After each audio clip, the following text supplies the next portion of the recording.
Նոտարների նկատմամբ կարգապահական վարույթ հարուցելու գործընթացը վերապահված է Արդարադատության նախարարությանը։ Դատաիրավական ռազմավարությամբ սահմանվել է վերանայել այդ ընթացակարգը, մշակելով նոր պահանջներ ու դրույթներ հարուցված կարգապահական վարույթի արդյունքների հիման վրա։ Ինչ խնդիրներ է նկատվում նոտարների գործունեության շրջանակներում։ Մանրամասները տեսանյութում։ Նախազգուշացում, նկատողություն, խիստ նկատողություն, գործունեության կասեցում մինչև 6 ամիս ժամկետով։ Դույժեր, որոնք նոտարների նկատմամբ հարուցված կարգապահական վարույթների արդյունք կարող են դառնալ։ Դատաիրավական ռազմավարության ուղղություններից մեկը նոտարին կարգապահական պատասխանատվության ենթարկելու ընթացակարգերի վերանայումն է։ Ինչ հիմքերի առկայության դեպքում են նոտարները ենթարկվում կարգապահական պատասխանատվության։ Որպես հիմք կարող են հանդիսանալ օրինակ նոտարի կողմից գործունեության իրականացմանը, գործողության կասեցմանը, կատարմանը, մերժմանը, հետաձգմանը ներկայացվող օրենքի կամ նորմատիվ իրավական ակտերի պահանջների խախտումը, էթիկայի կանոնների ակնհայտ խախտումը կամ ասենք վերապատրաստման դասընթացների 20%-ին չներկայանալը եւ այլն։ Հետեւաբար համապատասխան հիմքերի առկայության դեպքում նաեւ հարուցվում է կարգապահական վարույթ եւ արդի ընթացքում համապատասխան գործողություններ են իրականացվում։ Մեր զրուցակցի խոսքով օրենքում Արդարադատության նախարարության կողմից մշակված նախագծով սահմանվել են նոտարին կարգապահական պատասխանատվության ենթարկելու վերաբերյալ իրավասու մարմնի որոշմանը ներկայացվող պահանջները։ Դրանից զատ նոտարիատի մասին օրենքում սահմանված չեն եղել հստակ կարգավորումներ նոտարին կարգապահական պատասխանատվության ենթարկելու որոշմանը ներկայացվող պահանջների, մասնավորապես բովանդակության, հիմնավորվածության, պատճառաբանվածության վերաբերյալ։ Սահմանվել է դրույթ,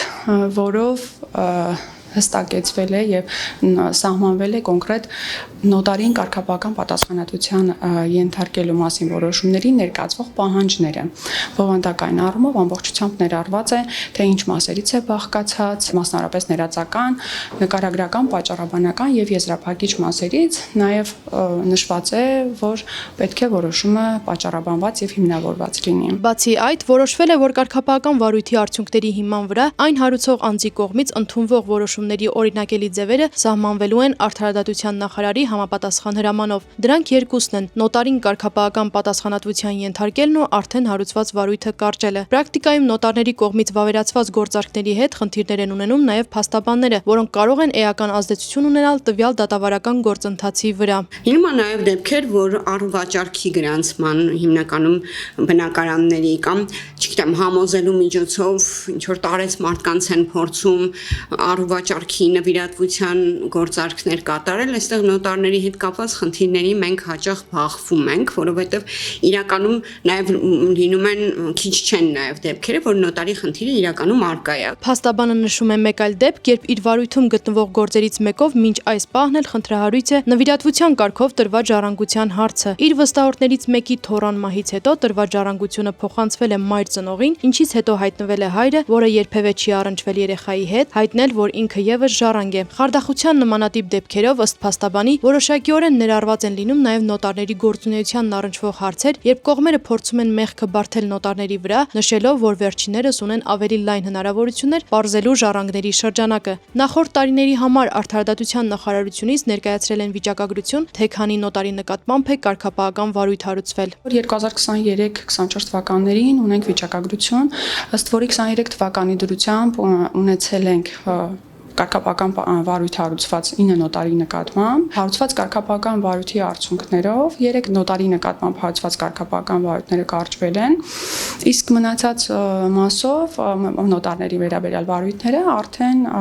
պատասխանատվության միջոցներ են կիրառվել յուրաքանչյուր նոտարի նկատմամբ ամեն մեկին կոնկրետ տարբեր պատասխանատվության միջոցներ, եւ նախազգուշացում, եւ նկատողություն, եւ խիստ նկատողություն, եւ գործունեության կասեցում։ Օրենքն այս դեպքում թույլ է տալիս նոտարի գործունեությունը մինչև 6 ամիս ժամկետով կասեցնել։ Ըստ մյուս վիճակագրության 2024 թվականին 7 նոտարի նկատմամբ է հարուցվել կարգապահական վարույթ, կիրառվելով պատասխանատվության համապատասխան միջոցը։ Մեծ հետ զրույցում փաստաբան Թամարա Բաղդասարյանը նշեց, նոտարական գործունեությունն ինքնին ենթադրում է քաղաքացիաիրավական վեճերի բացառում։ Իր գործունեության խորհրդատվությունների կնքած գործարքների միջոցով նոտարը պետք է բերի մի վիճակի, որ քաղաքացիաիրավական հարաբերություններում վեճեր չառաջանան, ամեն ինչ պարզ լինի։ Այսինքն իր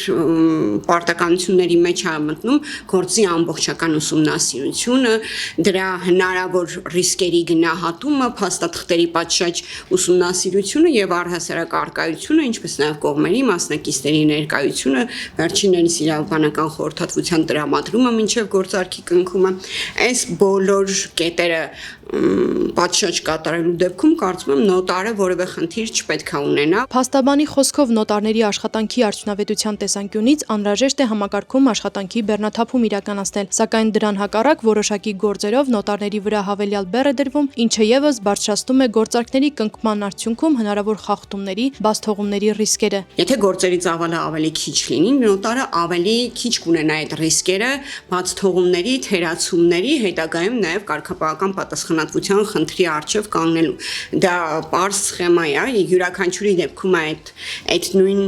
կառուցակարգը գործում։ Նոտարական համակարգի արդյունավետությունը կախված է ոչ միայն իրավական կարգավորումներից, այլև գործնականում դրանց կիրառման մեխանիզմներից։ Կարգապահական պատասխանատվության գործընթացների հստակեցումը եւ արդիականացումը միտված են բարձրացնելու ոլորտի թափանցիկությունը, պատասխանատվության մակարդակը եւ հանրության վստահությունը։ Սակայն ինչպես փորձագետները շեշտում են, նույնքան կարեւոր է նաեւ նոտարների աշխատանքային բեռի վերանայումը, նրանց հնարավորություն տալով կատարել իրենց գործառույթները պատշաճ եւ առանց ավելորդ ճնշման։